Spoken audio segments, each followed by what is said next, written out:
You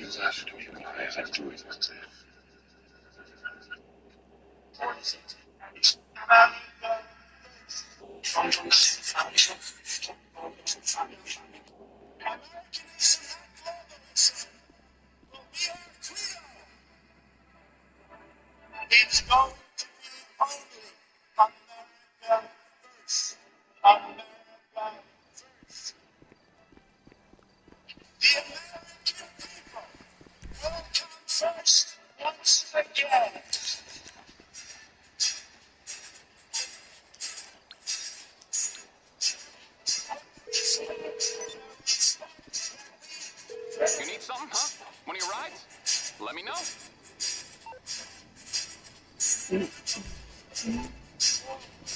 Oh yeah, all of them. America first. It's on the way. America first.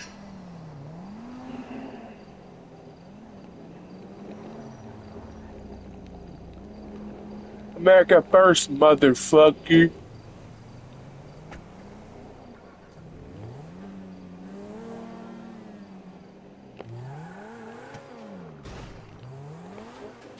This is a Ferrari garage in the hills. Only Ferraris.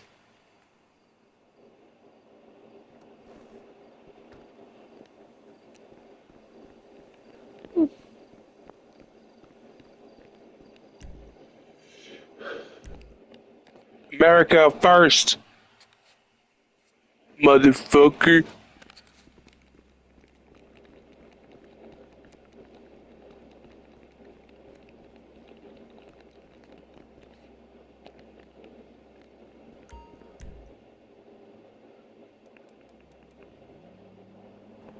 Good evening, everybody. You're watching America First. My name is Nicholas J. Fuentes. We have a great show for you tonight. Very excited to be back here with you tonight on Thursday. We have a lot to talk about tonight, lots to get into. Big show. Our feature story, we're talking all about Iran again. And we're going to get into the latest developments in our war with Iran. Most notably among them, you ready for this? U.S. Central Command. That is the division of the Department of War that is operating this conflict. Central Command is the department that oversees the Middle East. They have announced that they are moving intelligence assets to southern Florida to prepare for a 100-day war with Iran. They want to be ready and prepared for a war that goes on until September at least. September. So many people have pointed out, you remember how during the pandemic, when all that stuff started and they locked down the country, they said it's only going to be 4 weeks. It's only going to be 4 weeks to slow the spread. 2 weeks. Remember this? And then 4 weeks later, what did they say? Well, it's going to be 8 weeks to slow the spread. And then the 8 weeks passed, and then it was, well, we'll let you know later. And it dragged on for years. I was in 2020 under President Trump. Kind of getting the same feeling here. Because on Friday of last week, they said the operation might go 4 days. That's what the New York Times reported, that they had prepared for a 4-day conflict. Friday, Saturday, Sunday, Monday, maybe until Tuesday. And then very quickly that turned into 4 weeks. They said maybe the war might go on 4 weeks. Then it was changed to maybe the war will go on for months, indefinitely. And now at the minimum, they say they're planning for a war that will go until September. You ready for that? Are you prepared for that? A never-ending conflict in the Middle East with Iran? It sounds familiar. Feel like we've seen this one before. Wait, I think this is a rerun. I think we saw this one before. What the hell is a rerun? Again? Yeah, no, we're doing it. We're here. We're back. Hey, guess what? We're back. Remember when we were at war in Iraq and Afghanistan for 20 years? And everyone got really mad, so they voted for Obama? And then we were at war still, and then they got mad again, so then we voted for Trump? Yeah, well, here we go again. So we're going to talk about all that. That's the latest development. We'll talk about some of the other things. This is the problem, okay? Perhaps the president intended for the war to be fought and won in a matter of days or maybe weeks. It's dragging on now. It will enter the first full week within 24 hours. 24 hours, I should say, we will have completed the first full week. We'll be entering the second week of our war with Iran. They're not calling it a war. They're calling it an operation, okay? No one's at war, right? Technically, there's no war in Ukraine. It's a special military operation. And there's no war in Iran. It's an operation. And there's no war in Gaza. That's self-defense. Yeah, no one's at war. They can't even decide whether they're going to call it a war. They have to call it an operation for legal reasons, but operation's going to enter its second week. And here's the problem. We are running out of ammunition. All those missiles and drones that Iran is lobbing over the Persian Gulf at ships and at the Gulf countries, the GCC nations, we require multiple interceptors to shoot those down. The rate of interception in the first war last year was 86%. I heard from a friend of mine today that the interception rate might be 20% now. Now, what does that mean? Does that mean that Saudi Arabia and the Qataris and the Emiratis are going to let 80% of the missiles get through? No. Do the math. If the interception rate is 20%, then that means they're firing 5 interceptors for every 1 ballistic missile, cruise missile, drone, projectile. That's the burn rate. And as we've talked about, it's a math equation. It's very cheap to make a ballistic missile or a drone. It's very expensive to make an interceptor. If you need 5 interceptors for every 1 missile, you got a problem. In terms of production time, in terms of cost, in terms of existing stockpile. And so if this becomes a protracted war, if it drags on, you got a real economy problem. You've got a real logistics problem. It's an attritional war that we can't win. That's only number 1. Number 2. Okay, so we can't shoot down all the missiles. We need to begin prioritizing what exactly we want to protect. It was announced on Tuesday that the Development Finance Corporation would insure all of the commerce going through the Strait of Hormuz, because that's the big problem. You have 200 tankers. They're sitting west of the Strait of Hormuz in the Persian Gulf waiting to get out, but they don't want to make the journey. Why? Because obviously they're afraid they're going to get hit with a drone or a missile and the cargo will sink to the bottom of the Persian Gulf. And so insurance companies won't insure any of the cargo ships. So commerce has been reduced by about 80%. You have only about 20% of the pre-existing traffic from before the war going through the Strait of Hormuz. This is a big problem for the Gulf countries. It's a big problem for the world. Global energy supplies, but also fertilizer. And there's also other things that are moved through the Strait of Hormuz too. That's another aspect of this. This is really going to have a global ripple effect. So Trump is in a jam. Now, these are some pretty serious problems. If you can't win in a short amount of time, what direction does this go? There's only one answer: up. You can't win this conflict in a short amount of time. You have these problems, which they are acutely aware of. What direction does that take us? Up. Escalation. More bombs, boots on the ground, you name it. It's our boots, it's somebody else's boots, it's the Kurds, it's America. That's where it's headed.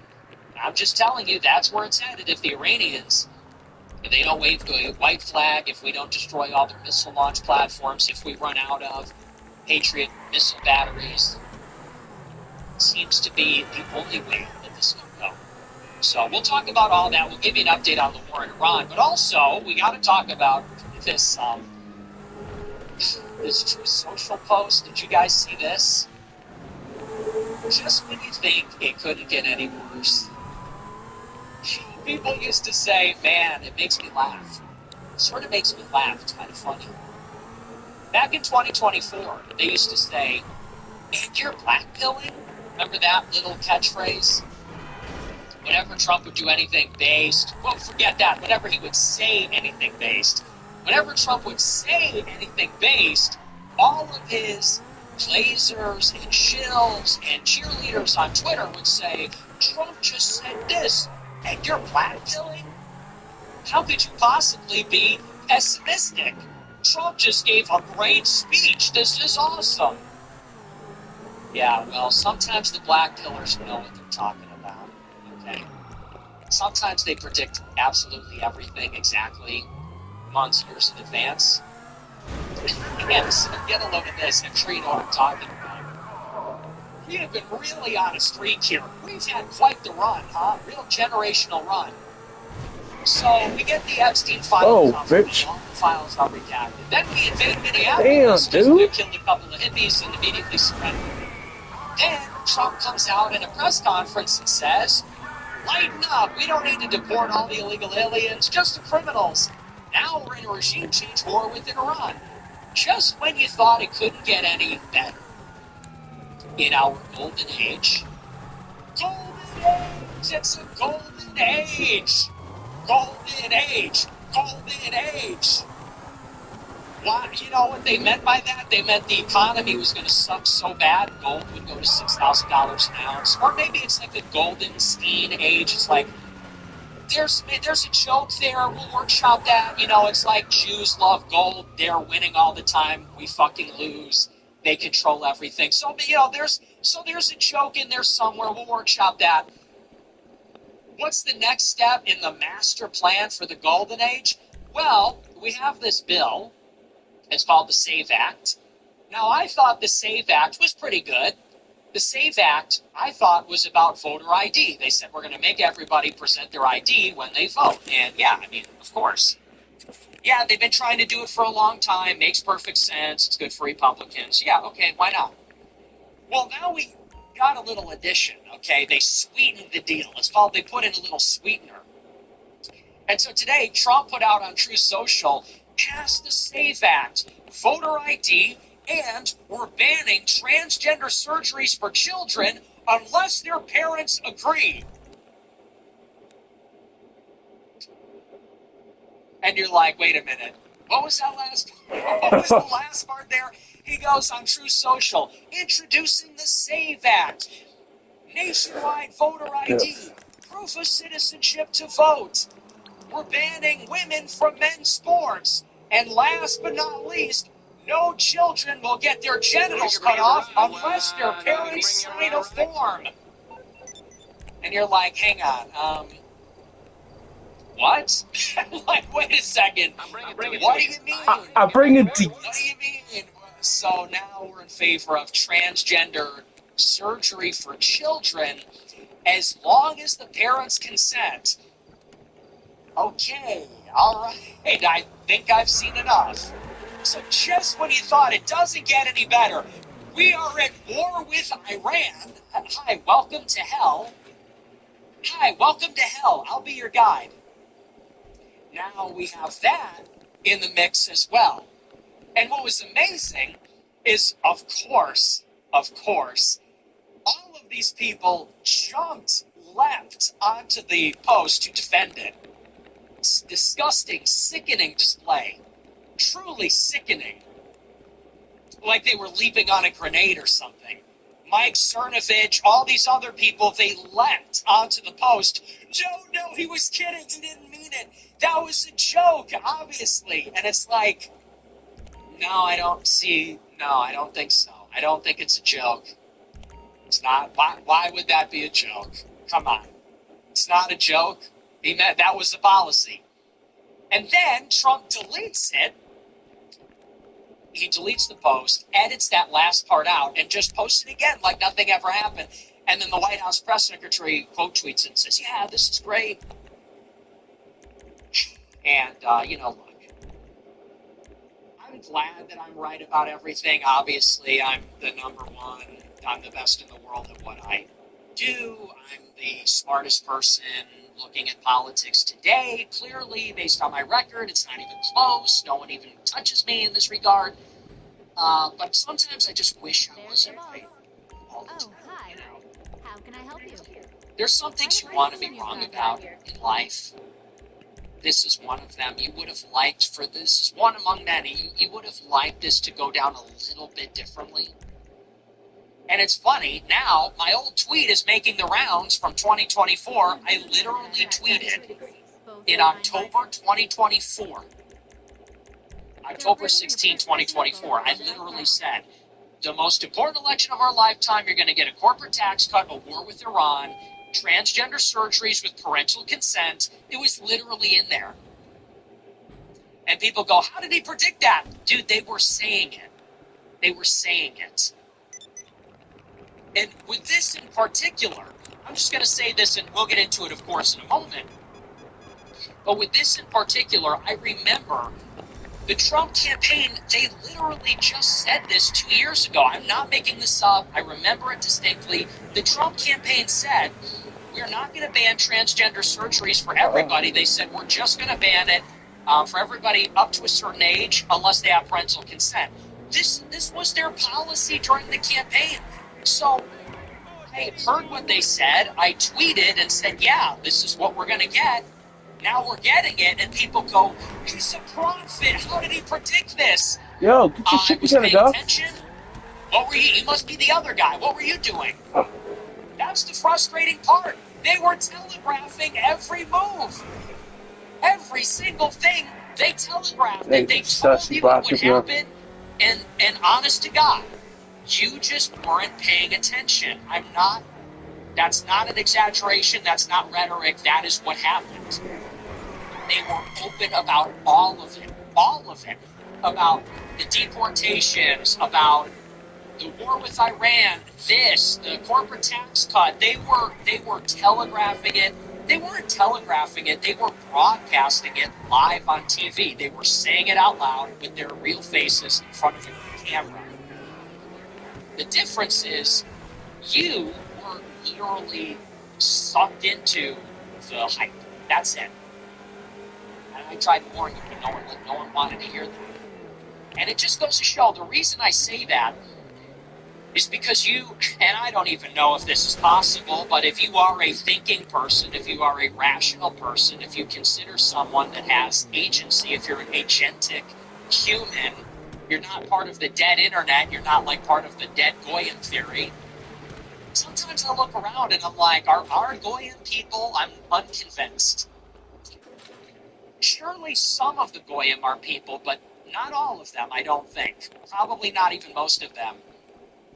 If you consider yourself an agentic human being, you just need to, I don't know, grow up, get sober, wake the fuck up, like just pay attention. But it was that simple. Everybody was so caught up in the election. Oh, it's the most important election of our lifetime. Oh my gosh, Kamala wins, and they're gonna have communism. Didn't I just go to the mansion, bro? It's like, what are you? Are you on drugs?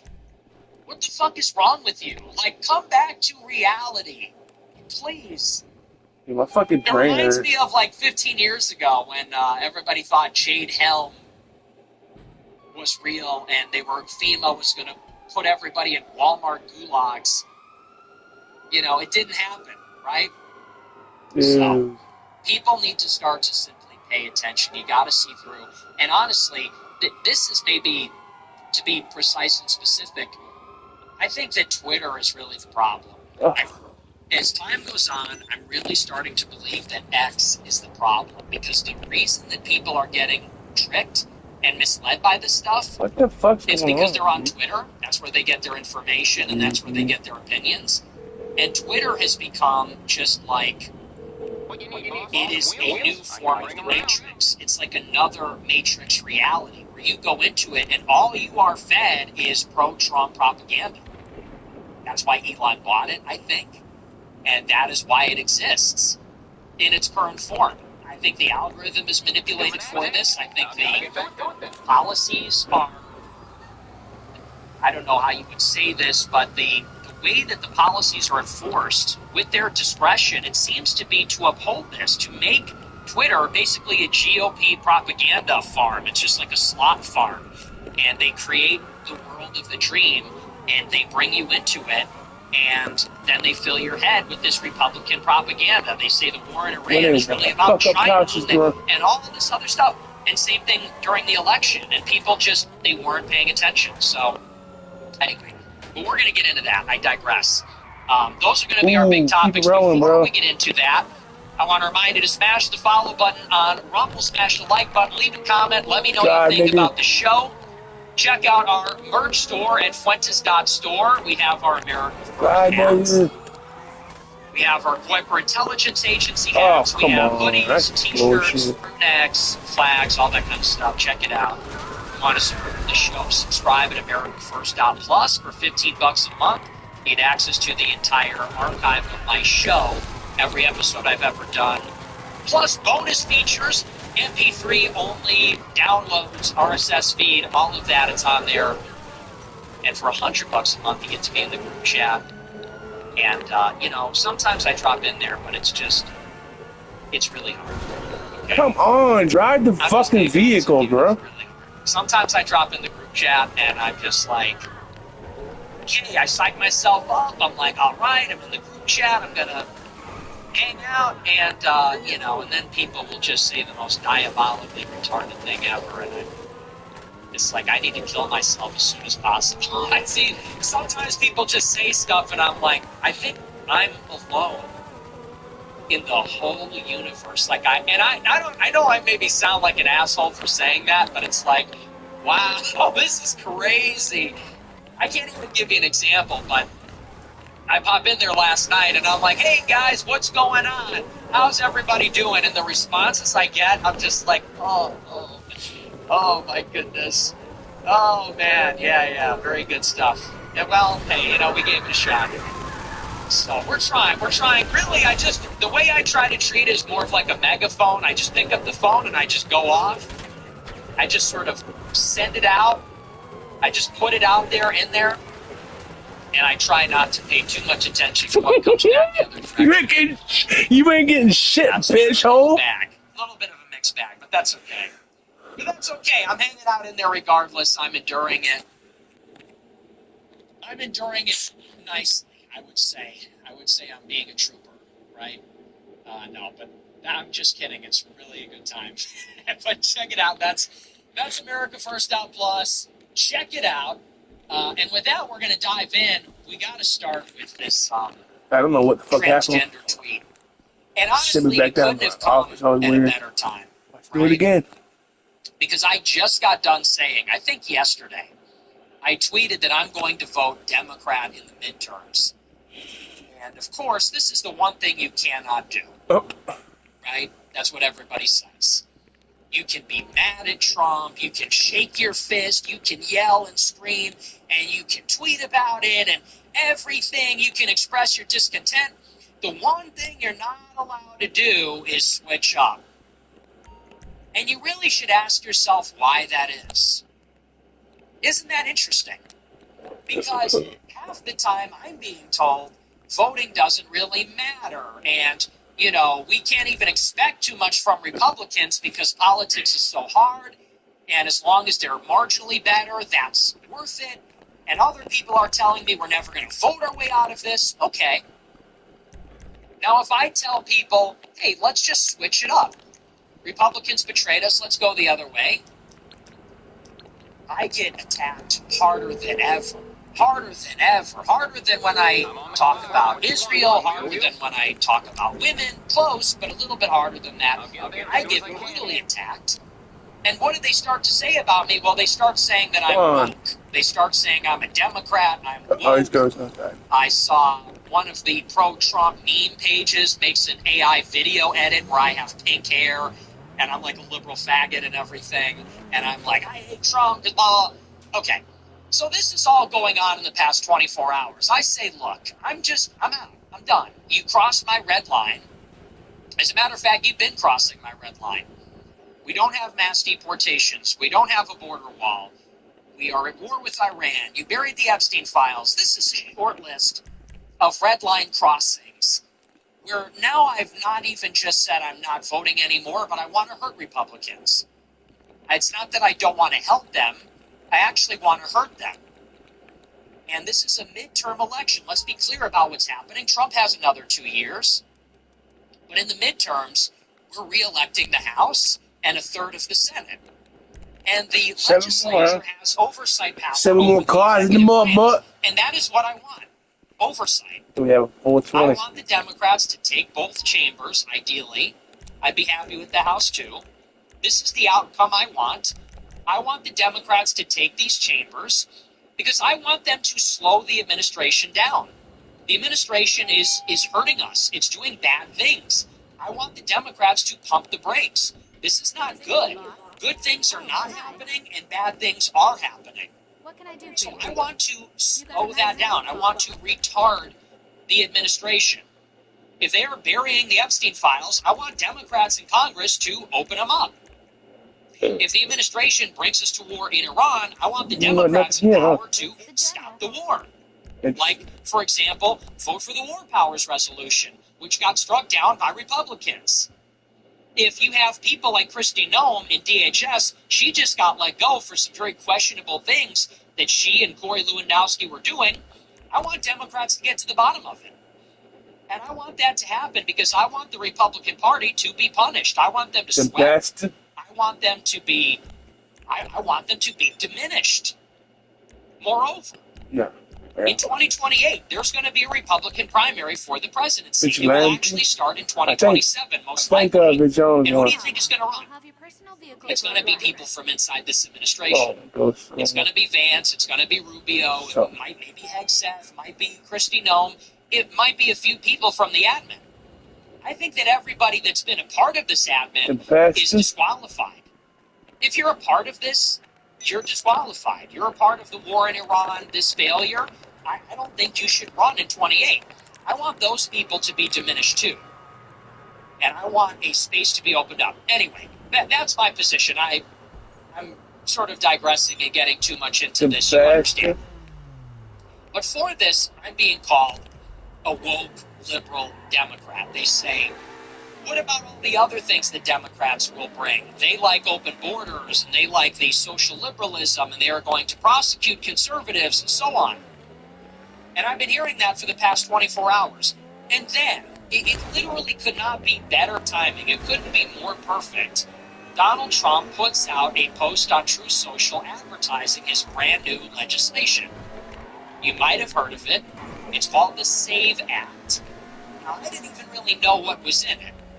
But there's only so many more days in this legislative session.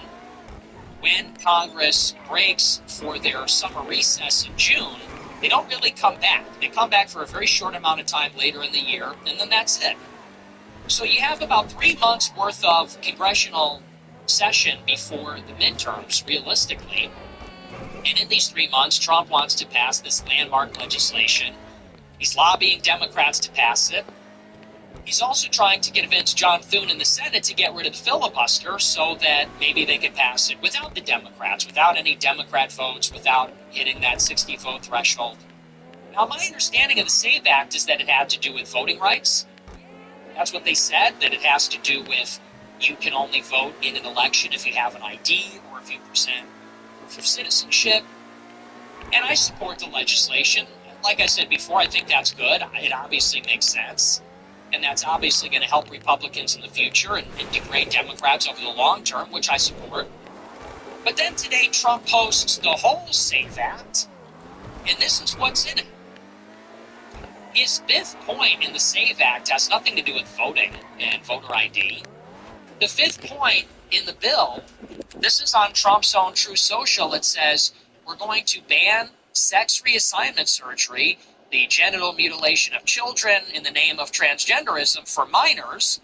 He writes, unless they have parental consent. That's the SAVE Act. That's the SAVE Act. They're calling that because it's going to save our country. How are we going to save our country? Voter ID. We're going to get women out of boys' sports and vice versa. And we're going to ban children that don't have their parents' consent from getting sex reassignment surgery. Make America great again. Nobody can cut off their penis at the age of 13 unless their parents agree with them. Great. This is a story. This is from Newsweek. It says, quote, President Donald Trump appeared to edit a post on Truth Social in which he included a provision that transgender surgery could occur with parental consent, which prompted backlash from prominent right-wing figures.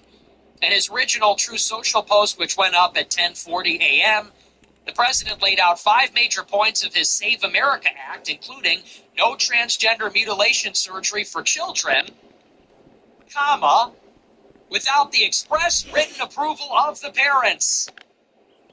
And that will be our credo. A new vision will govern our land. From this day forward, there will be no transgender mutilation of children without written consent of their parents.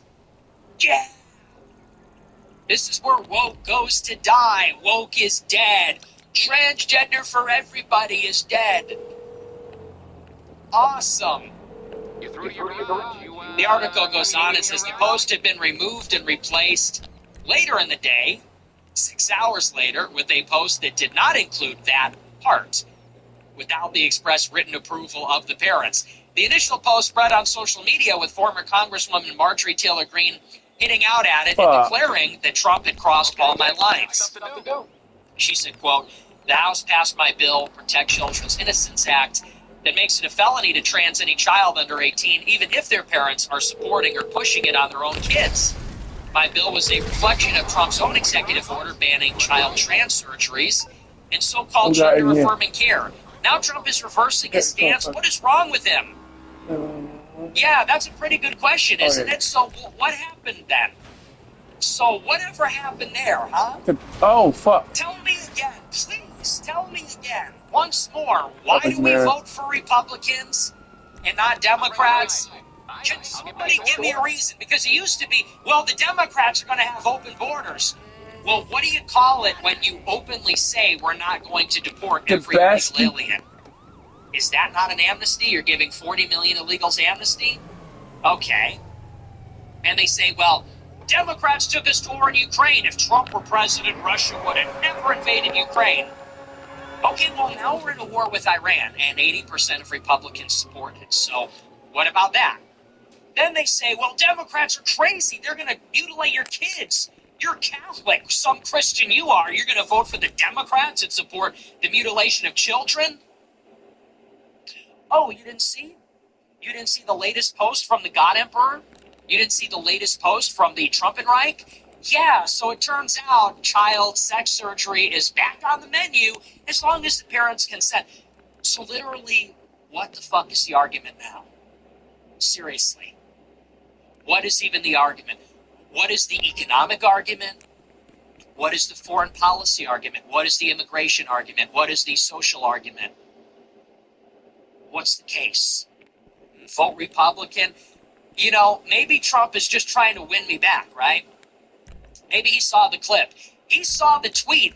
I said I was voting Democrat, so then Trump leapt onto Truth Social and said, wait, we'll let people transition kids too. Just let them. And it's like, no, that's not why we're voting Democrat, actually. That's not why we're voting. We're not voting Democrat, Trump, because you're not like the left enough. We're voting Democrat because you're not Hitler. Because you're not Napoleon. You're not Caesar. You're not him. You're not that guy. But maybe that's what he thought. He said, Nick Fuentes is voting Democrat. How do we keep the Groypers? Everybody's going left. Everybody's going Democrat. How can I be more like the Democrats? It's like, maybe that's what's going on. I don't know. But now what can they even say? Literally perfect timing. I say I'm voting Democrat. People say, what about this? What if they play the whataboutism game? What about nothing? What about nothing? You got nothing. Now Trump on Truth Social says we're going to trans kids with parental consent. And obviously, does it even need to be said? Transgenderism should not exist in America. Okay? Obviously, there will always be people that identify with the other gender, and they're going to try to live a lifestyle like that. And it's a free country. I guess people are going to do that. Right? But it is incumbent on the Republicans, if they've abandoned every other social cause, and they have, they've abandoned the promotion of any other sexual morality, any other kind of morality at all. The bare minimum, can the Republican regime just uphold that men are men and women are women? Is that too much to ask now? It used to be the case that maybe 5-10 years ago, people would say, well, we lost the battle on gay marriage or something, but we're going to hold the line at cutting children's penises off because that somehow seems even worse. And now we're even letting Catlin go. Does it even need to be said? How are you even a conservative? How are you even right-wing if the law of the land is children are getting sexually reassigned? How is that conservative? How is that right-wing? It's sort of that age-old question. What are you conserving? What are you even doing? What is even the point of electing Republicans? If this is the landmark legislation of the government, you understand that what this effectively does is it protects child sex mutilation. That's what it does. It basically gives federal legal order to children cutting off their genitals as long as the parents consent. And that's going to be the SAVE Act? That's MAGA? That's saving our country? You can't even protect children from getting their penises cut off. Forget about mass deportations, largest deportations. Forget about every other thing, which arguably is an uphill battle because of federal judges and Democrats and this, that, and the other. This is just a give me. This is just a give me to the Democrats. You know what? We're going to give transgender surgery. We're going to recognize that. That's the law of the land. We are going to basically sell these children down the river. For what? It's a legislation that won't even get passed anyway. And honestly, what at this point is even the case that you can make to vote for Republicans even one more time? Even once more. Because to me, I just feel like you vote for Republicans, they make all these promises, and then nobody pays any attention to the outcome. They have completely divorced voting from the actual outcomes. You do realize these people are our representatives, right? Like that's their job, is to represent us. If you're Republican, you're supposed to represent the opposition to the Democrats. You're supposed to represent our values. And so if Republicans win the election making all these promises and earning support from people like us, and then they don't do any of those things, in many cases out of choice, don't you understand then that we absolutely have to then go against them? And by the way, you knew this was coming. Funnily enough, I actually did predict this in October of 2024. I'll read you my tweet. People are saying it's uncanny. I've had people sending me this tweet all day. I forgot about it. I tweeted about it and forgot about it. I told you this is precisely what would happen.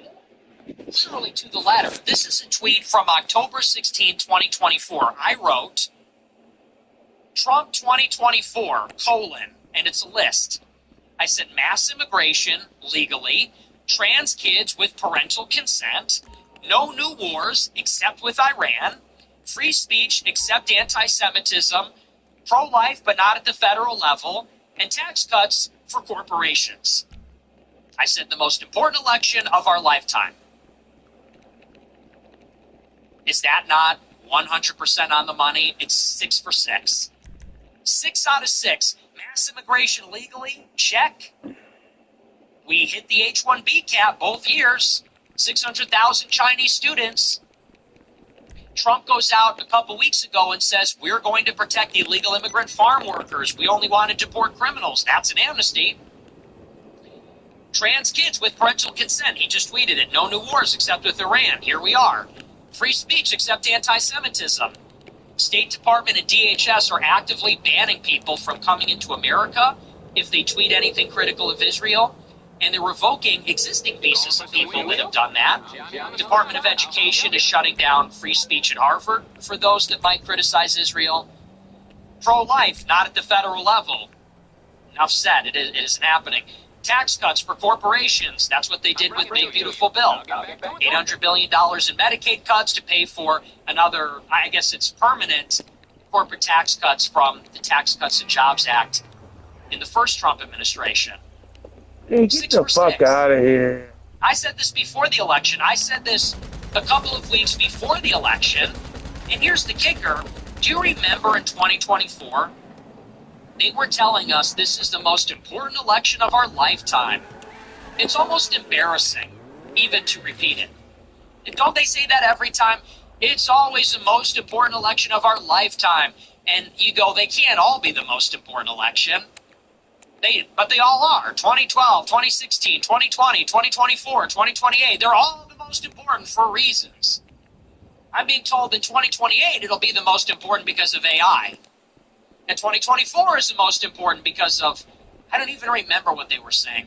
2020 was the most important because of COVID. 2016 it was most important because, I don't even remember, some other reason.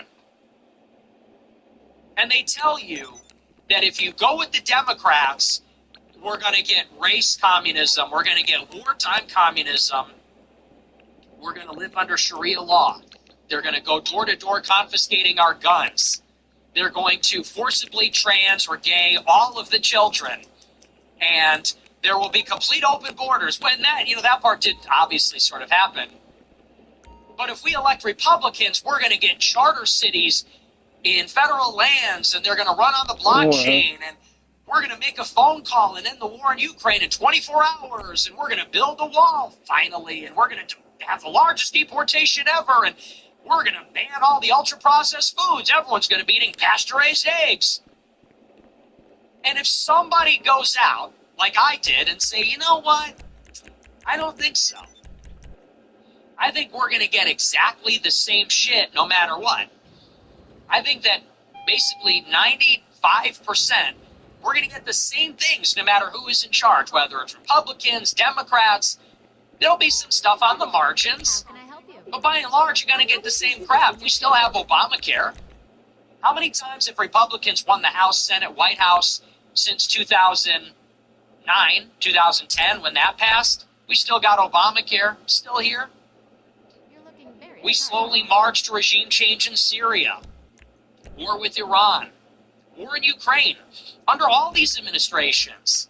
When did the war in Ukraine really begin? It began under Obama.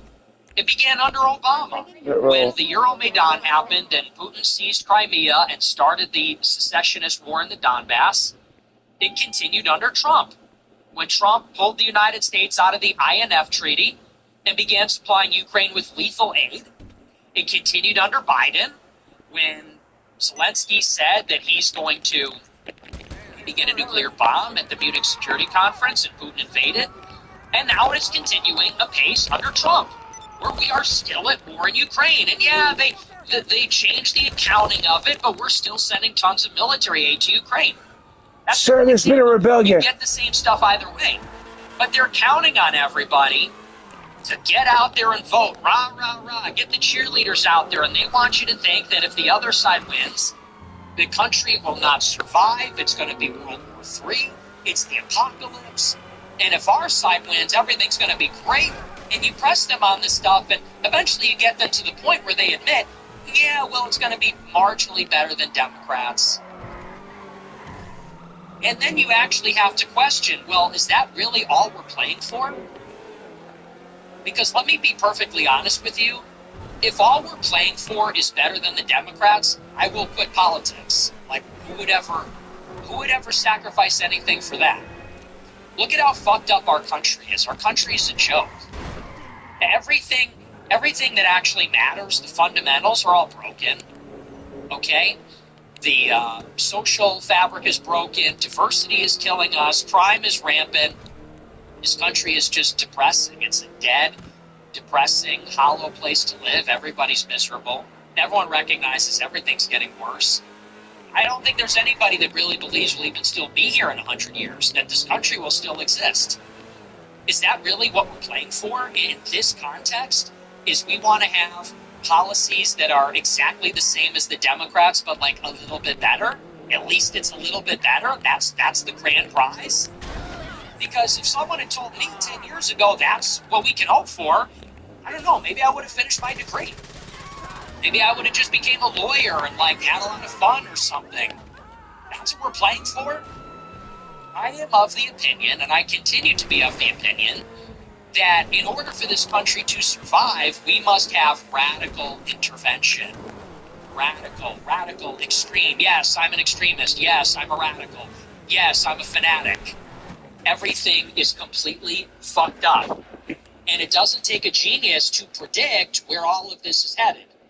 With feminism, hypergamy, collapsing fertility rates, add to that open borders. the diversification of America, the lowering of the average IQ, the collapse of the institutions, collapse of literacy. It goes on and on and on. It's not hard to see that the society that we used to have will not exist. The foundations of that society are basically gone. It's like termites have eaten the foundation. It is just simply a matter of time to watch all of it over time get diminished, degraded, and eventually to collapse and away. So I'm just here from the future. I'm looking into the crystal ball at a country that looks like South Africa. I'm looking into the crystal ball where the roads are not kept up, where the sidewalks are not kept up. The infrastructure is dilapidated. We're in a post-literate society. Corruption is rampant. We're in an alien nation filled with people that we have nothing in common with, that have no loyalty to this country, that don't even like us. I'm looking into that crystal ball. I just got out of my time machine from the year 2100, where America is a shithole, and I'm trying to tell people, damn it, I'm getting serious now. We need to have radical change now. People need to start telling the truth. Everyone needs to start pulling their weight. We need to be demanding more from our government than it frankly is even fucking possible. If all we're playing for right now is, hey, well, it's going to be a little bit better than the Democrats, okay, well, that's not good enough. That's not a solution. That doesn't change anything. They fuck swapped all out this travel shit. Anthropic with, or rather, yeah, I suppose they swapped out Anthropic with OpenAI. That's better for alignment. They switched out, now Netflix doesn't own Warner Brothers. Let me know. It's Larry Ellison. Oh, based. Great. CBS isn't run by the left. Now it's run by Barry Weiss. Oh, super.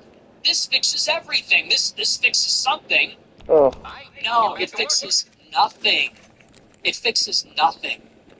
And so people say, well, you just want to destroy everything. You're an accelerationist. Here is what I want. I am playing hardball. I want to use my leverage. We're not going to wake up everybody, or even most people. I want to wake up the members of my nation. As you might have heard from other people before, we have to wake up the members of the nation, the Aryan nation. We have to wake everybody up, maybe 3% of the population, 10% of the population. We got to wake the people the fuck up, and we have to form an America First bloc. And the America First bloc has to drag the party to the right. The center right is our biggest enemy. Okay? Imagine if Trump got elected, because he could do this. Imagine if Trump got elected and he had a cadre of people like me to run the government. Who would stop him? Okay, who would stop him? If Trump got elected and he had a cadre of people in the White House that have the same ideology as me, literally, who the fuck could stop him? Running DHS, running the Secretary Department, or the State Department, running the Department of War, running these things. No one could stop this. No one could stop them. They just didn't. Okay, they just didn't. So we need to play hardball until that's exactly what we get. And so for me, I'm outcome independent. I don't care. think so. Democrats win, Republicans win. I don't care. Here's my goal. My goal is not to get Republicans for another 2 years so they can hold the line. That's fake. That's bullshit. There's no line. There's no line separating them. They're the same. Here's my end game. I'm thinking long term. I don't care who wins the next election, the next cycle. I just want people to wake up. I want people to wake up. I want people to get involved. And I want some kind of political outfit to be created that will eventually take over this country and then run it like a dictatorship and fix it. That's the only solution. And yeah, maybe a cataclysm has to happen. Maybe there will be a crisis. I think we all see that coming on the horizon, and maybe there isn't one. But whether it's slow and steady or whether it happens slowly and then all at once, eventually we're going to need an outfit made up of people like us to take all of the power. And that doesn't happen when you have people like Trump that are sitting on the pot, You got to shit or get off the pot. Trump actually is maybe the single biggest obstacle right now because he is sucking up all the oxygen. Anybody that would be a radical, anybody that would be fired up, he is diverting all of their energy and all of their attention and all of their resources into this movement that is going nowhere. Everyone recognizes it is going nowhere. This is where it has led. Where do you think it's going in 2028? You think it's going to get radically better? This is it. We saw the first term. This is our second term. This is what we got. Okay? Where do you think all this MAGA stuff is actually headed? You think that somehow between now and 2028, Trump will have finished making America great again? When he exits office in 2029, that will have been 14 years after he came down the escalator. Did he in any way meaningfully make America great again? No. What he did do is waste all of our time, energy, attention, resources caught up in his fate. And who knows? If he went down at some point, either by losing an election or whatever, a vacuum would have been created and filled. Vacuums get filled. That is what happens. And maybe someone would have gotten in, and maybe they wouldn't have. But we just don't know, because what we do know is that he has been at the center of it all, absorbing everything like a black hole and fucking around. He has not yet crossed the Rubicon. He's playing in it. He's playing games. He is sitting on the edge of it, threatening Rome, daring everybody to attack, daring everybody to get mad. He'll never cross that line. Over and over it's happened. How many wasted opportunities? The COVID pandemic, the BLM riots, the stolen election, this. And has he ever used that as his Reichstag fire? Has he ever used it to actually expand or institutionalize his political power? No. No. This movement is not only not getting more radical, it's getting less radical. How insane is that? Think about how horrible things have gotten. We have been through forced vaccinations. They transferred all the wealth during the pandemic. People forget that this happened. They banned everybody from doing business except Amazon and Walmart. And now Walmart is a brick and mortar store with $1 trillion market cap. Okay? Forced vaccinations, this insane wealth transfer, great reset, trillions printed. We're at war with Iran. BLM, black people burned down the cities and they abolished the fucking police. They brought in 10 million illegal aliens. And not only is the Trump movement not utilizing these crises, not only is the Trump movement not making people more radical, it's making them less radical than they've ever been. It's putting them to sleep. And anybody that wants to push further is castigated. Anybody that says, no, forward, we need more, is called disloyal, a Anakin, these ridiculous, childish names. What the It's fuck? retarding the progress of the radical right. I'm a progressive. I'm a prog. I want to go forward. I'm new wave. Think about this. Here's a little example. Do you know? Here's like maybe the best example of this, and you'll see what I mean. In December 2015, during the presidential primary, the then candidate Donald Trump came out during a rally and read from a piece of paper. He said Donald Trump is calling for a total shutdown of Muslims entering the United States until we can figure out what is going on. That was 10 years ago.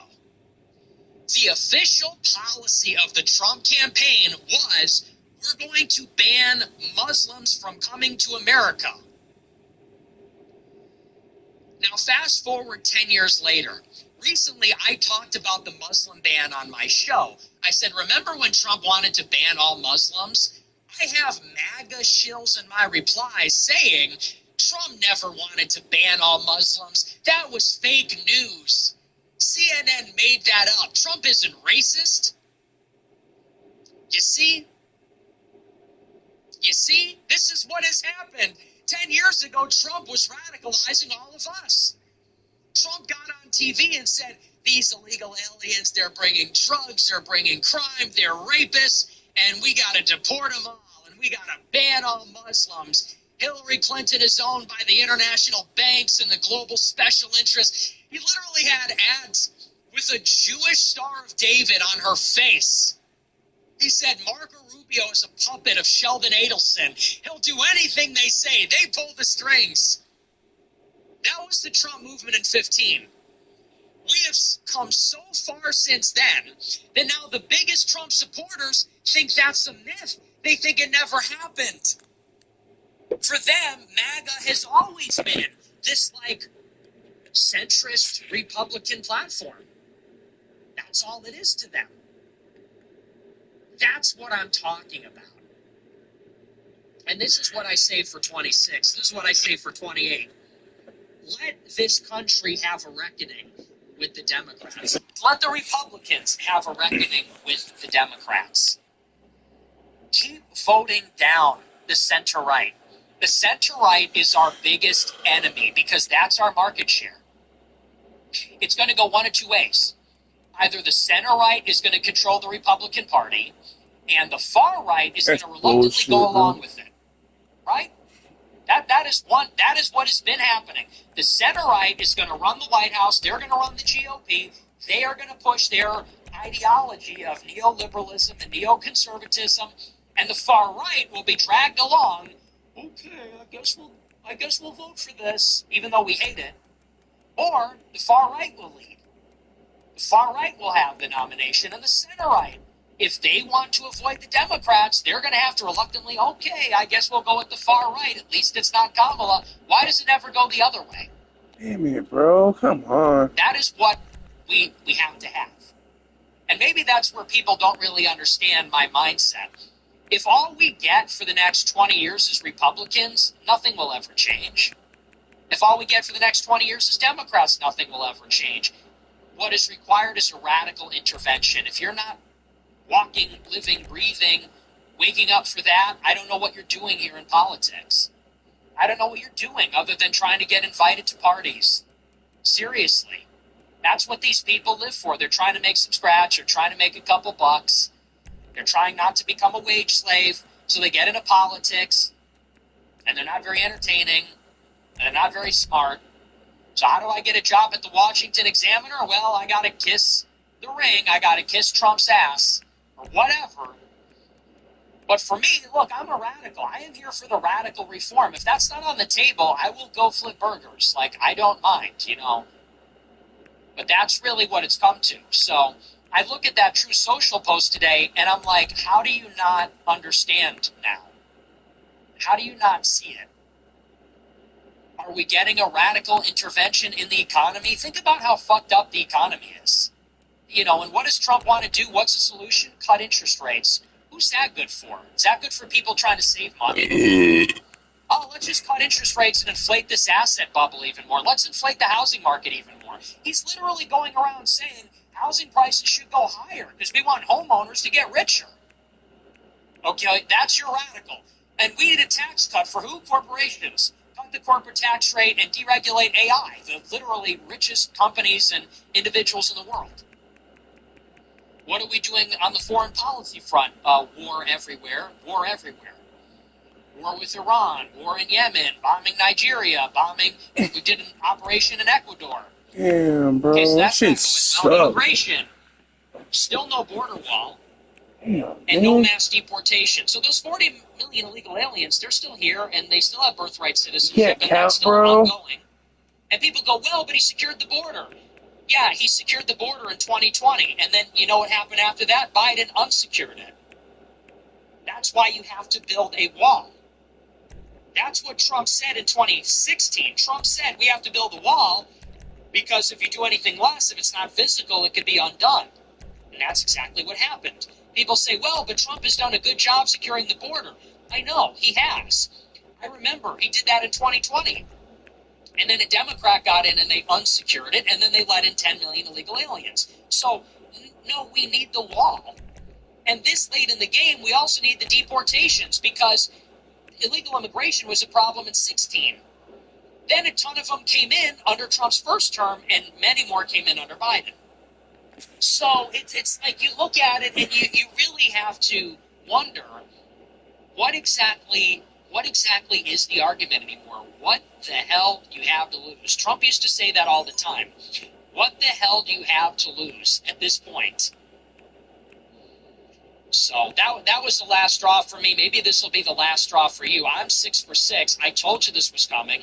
I told you this was going to happen. And by the way, let's not retcon history.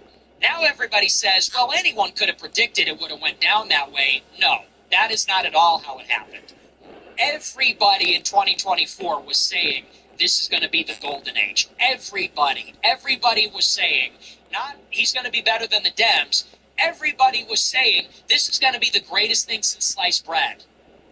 And everybody was glazing and excited and optimistic and everything. And I was the asshole for pointing out what the campaign was saying. No, not going to happen, guys. Mass deportation's not going to happen. War with Iran, imminent. The rest of it, people did not want to hear that. So, what is it that you would like to do? Do you want to feel good about your choices? Would you like to feel some reassurance? Would you like to feel good about the future? Or would you like to get serious about politics? Would you like to actually get a little bit serious about how we need to play? And we need to become players. Voting for the same party every time isn't playing. You know, that's not playing. I don't know if you know that. Playing involves tactics, strategies, messaging, not just, well, let's just keep supporting, let's just keep voting, let's just, the casino loves that. There's nothing more that the House loves than somebody that just keeps saying, hit me, hit me, hit me, yeah, more. Yeah, let's just keep hitting the slot machine, keep hitting the slot machine. Maybe we'll hit the jackpot, maybe we'll get, somebody's got to win, eventually you got to win. Well, you can't win if you don't play. That's literally, you're like a junkie. Can't win if you don't play. Let's just keep hitting the slot machine. And the casino loves you. They love you. So, yeah, transgender, yeah, nice try. They said you're a woke Democrat because you're going to not vote for Republicans. Okay, so now the Republicans are woke Democrats too. Transgender surgeries with your parents' consent. Perfect. Just perfect. Amazing. Anyway, that's that. I do want to move on. I want to get into the ongoing war in Iran. We give a little update about this. And there's not too much more to say other than we're going to continue to talk about the course of the war and some of the operations. And we're getting into a very big problem here. So as you know, we are entering, I believe it's now the 5th day of the war in Iran. It started on Saturday. And so we're about to enter the second week of the war at the tail end of Friday. Friday at midnight, I think, will be in week number 2. And what we now understand about the conflict is that Trump's intention was probably that he wanted to go hard and go fast, hit the Iranian regime really hard, and basically kill enough of the leadership that eventually they would surrender. Destroy enough of their equipment, kill enough of their leadership, and as they did in Venezuela, we will be able to achieve something like a regime change without a regime change. How could he have 20 By cars? just There's cutting not off 20 the cars to head have. of the snake, cutting off the top 50 people in the regime, maybe you can leave the rest of the regime intact and not have to engage in this very complicated business of nation building and re-education and political change and all those kinds of things. And you could actually keep the security infrastructure in place just with a more compliant leader. That seems to have been the tactic. But, as many are now pointing out, we might be running into a problem. Now, we're not sure because a lot of this information is classified and we are in the middle of the fog of war. So things are actually very difficult to predict. It's actually more difficult to predict what happens tomorrow, today, than what is happening now 2 years ago. Because the fog of war is thick and heavy, and it's all around us. But here is what seems to be happening. Iran is not surrendering. They're not asking to negotiate, as far as we know.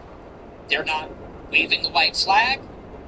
They are continuing, and still capable of, launching ballistic missiles at Persian Gulf shipping and at the Gulf countries.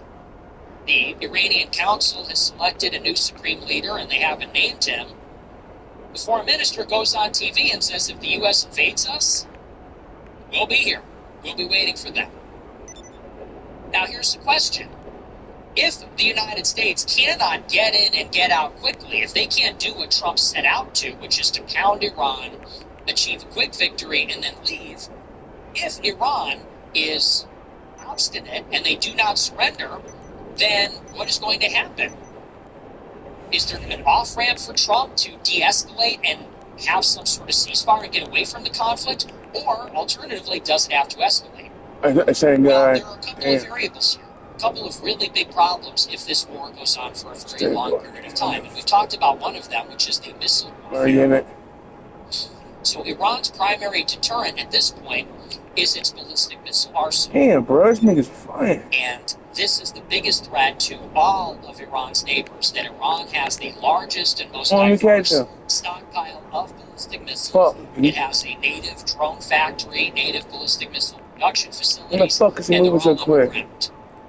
And these missiles can just be thrown out at the Gulf countries, at Israel and U.S. bases, and at Persian Gulf shipping. These missiles largely cannot be intercepted, at least not economically.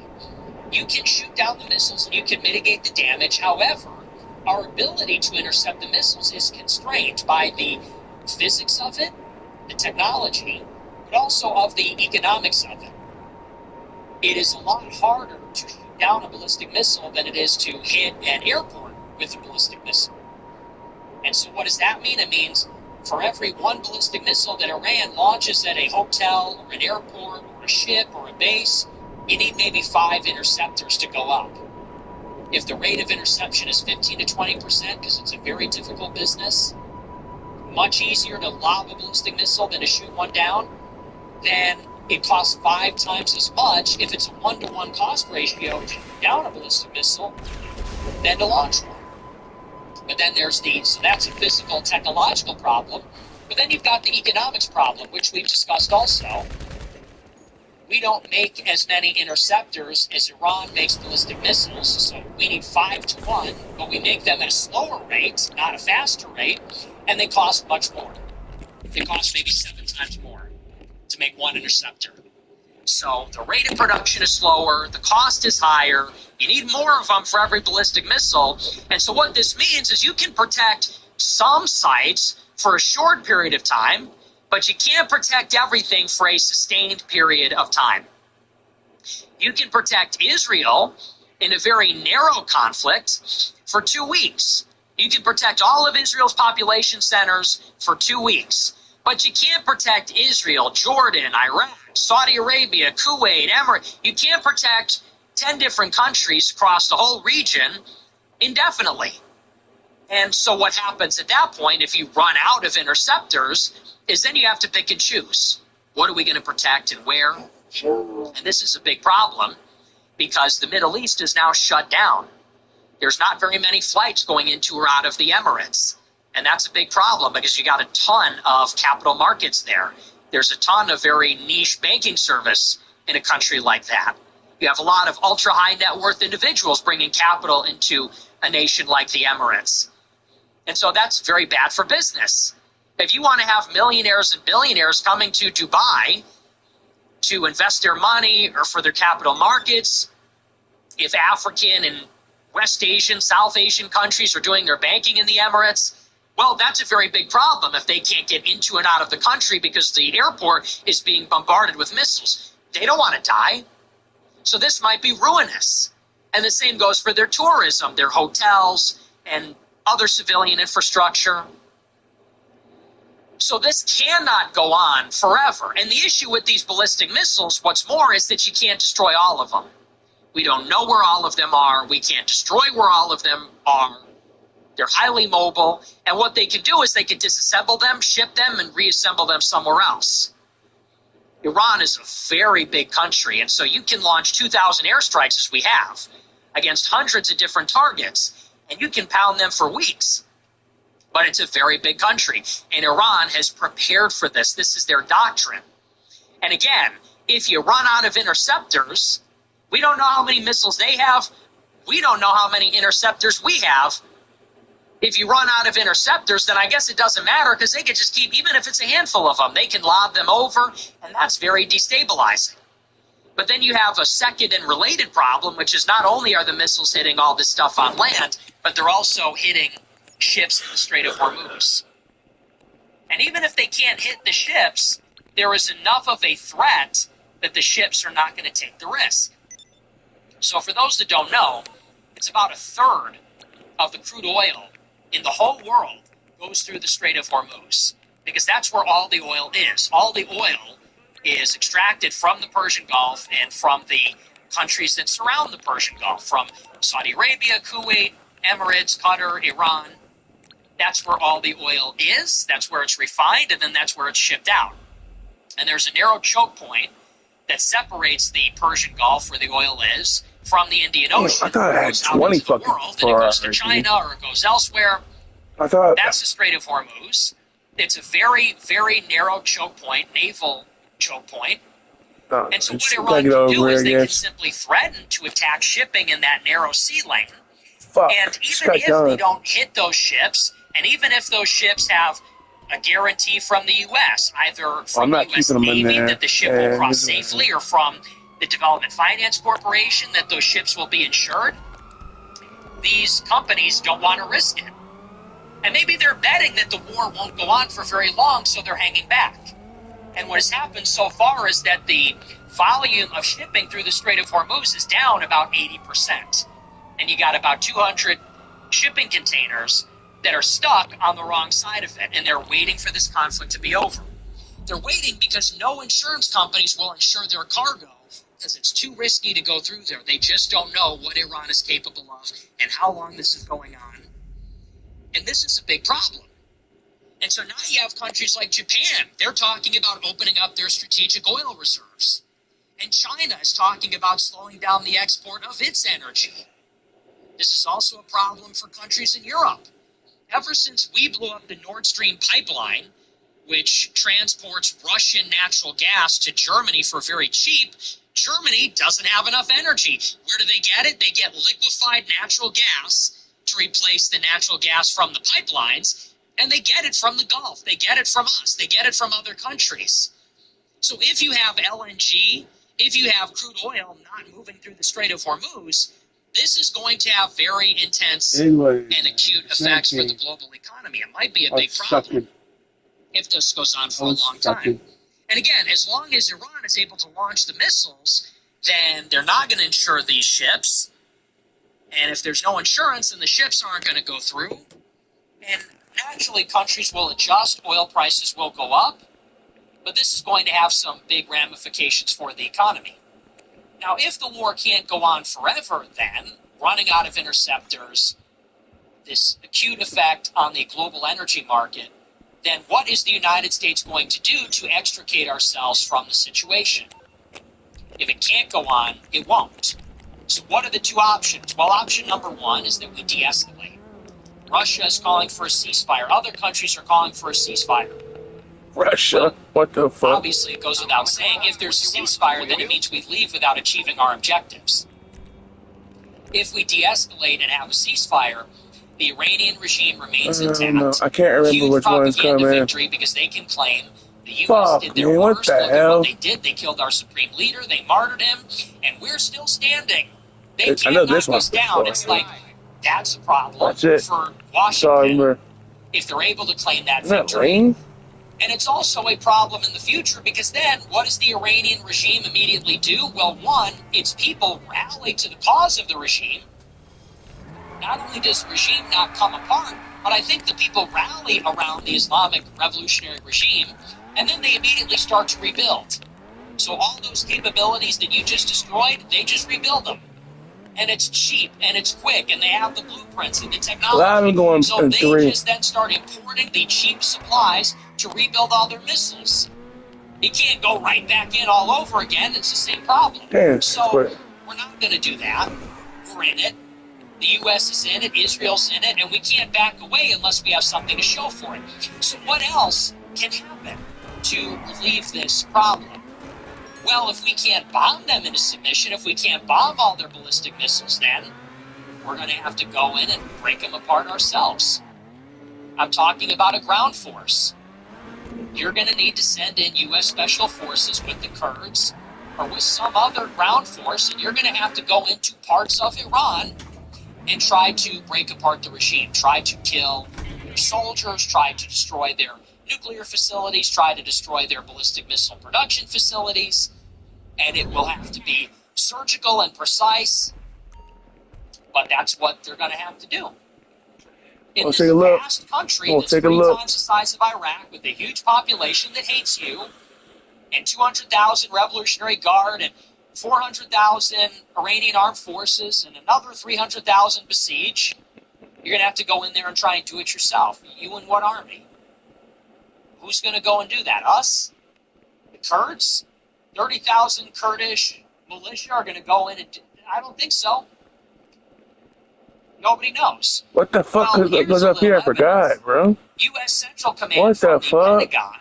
They're overseeing the war. Oh my God! No, that's the Middle East.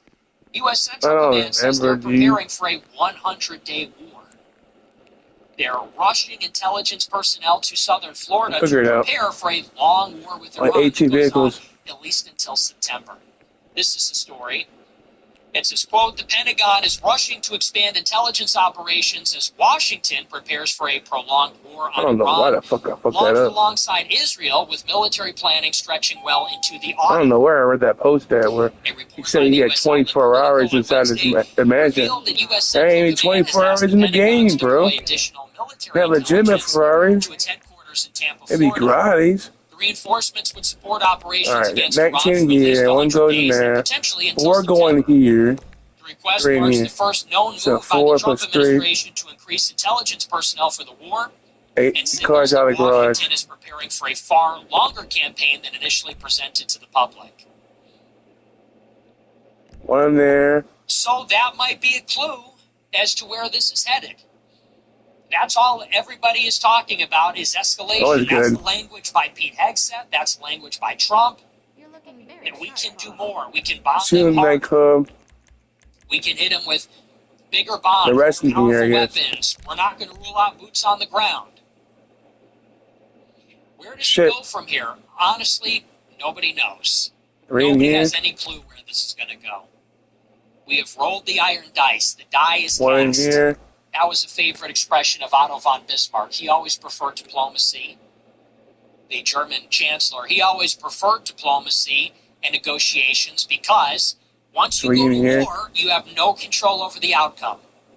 And there's all sorts of factors that enter in, randomness and chance, and it becomes a battle of wills. And so now that we made this decision to launch the war, the die is cast. It's out there. And now it is. I guess the Amazio. It's in the hands of these decision makers. And what they think is right. It's unpredictable. No, of course not. You see people out there making excuses. This is why you can't go to war. HSW. This is a war that. What is even the upside here? If we win this thing, what do we get from it? Actually, what do we get? Oil? We have oil. We're rich in oil. Isn't that what Venezuela was all about? Why don't we, if we really want oil, let's get Mexico and Venezuela under control and take their stuff. We have Saudi Arabia in our back pocket. We don't need the oil there. What actually do we need in Iran? Well, we don't want them to have missiles. Why the hell not? Who cares? The missiles can't hit us. They say, well, Iran's going to make ICBMs. When? In 10 years? They say Iran is at least 10 years away from an ICBM. Nuclear weapons, I thought that's why we bombed Fordo and got out cleanly. Wasn't that the argument there? So even if we succeed in our objectives with minimal loss of life or collateral damage, what's even the upside of rolling the dice like this, of taking the risk? Very little upside for Americans and for the United States. As we know, the upside all belongs to Israel. The risk is ours. Blowback, collateral damage, loss of life, that's ours. That belongs to us. It's our reputation on the line as a country. We have staked our status as the world superpower on this. It's American soldiers dying, our equipment being destroyed, and stockpiles running low. If anybody gets killed in a terrorist attack, it'll be here in America. So it's our risk, it's their benefit. And still people say, yeah, well, as long as we don't do boots on the ground, as long as we don't do this, nobody elected Trump to roll the dice on this one. Bad move. And it's not like we didn't know any better. This has literally happened every time we've done this. We went into Iraq. We went into Afghanistan. And what happened there? We went in thinking those would be short wars. We went in there thinking we have these goals. It's going to be quick. We're overpowered. We're going to go in and we're just going to win.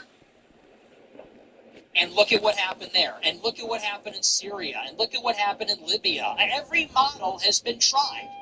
There were no major casualties from the NATO coalition force in Libya. Is that a winner? We invaded Iraq. Was that a winner? We did a proxy force in Syria. There was blowback. Is that a winner? None of these have been winners. And yet here we are. Oh, well, let's roll the dice again. And for what? And it's really looking like we're being drawn further and further. That's all you can say about it. It started with killing Soleimani. It started before that, but got to start somewhere. Okay, well, we just killed Soleimani.